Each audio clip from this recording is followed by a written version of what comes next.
కూడా పేరు పేరున హృదయపూర్వకంగా తెలంగాణ శుభాకాంక్షలు తెలియజేస్తూ మరి పండుగ వాతావరణంలో జరుపుకుంటున్న ఈ తెలంగాణ దశాబ్ది ఉత్సవాలు తప్పకుండా మనందరికీ సంతోషాన్ని నింపాలని భవిష్యత్తులో తెలంగాణ తప్పకుండా భారతదేశానికే దిక్సూచిలా మరింత ఉజ్వలంగా ప్రకాశించాలని మనస్ఫూర్తిగా ఆకాంక్షిస్తూ ఈరోజు మా పార్టీ ఆఫీస్లో మరి త్రివర్ణ పతాకాన్ని అదేవిధంగా తెలంగాణ రాష్ట్ర సమితి యొక్క భారత రాష్ట్ర సమితి యొక్క జెండాను కూడా మరి ఈరోజు ఆవిష్కరించుకున్నాం।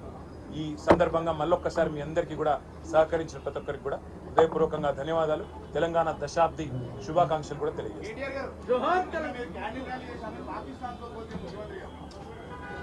ముఖ్యమంత్రి గారికి కనీస అవగాహన కానీ పరిణితి కానీ పరిపక్వత కానీ లేదు। ఎందుకు లేదంటున్నానంటే వాళ్ళ పార్టీకి సంబంధించిన భూపేష్ వాఘేల్ గారు నిన్నటిదాకా ఛత్తీస్గఢ్ ముఖ్యమంత్రి, ఆయన కూడా ఛత్తీస్గఢ్ అవతరణ సందర్భంగా 3 రోజుల పాటు ఉత్సవాలు నిర్వహించారు।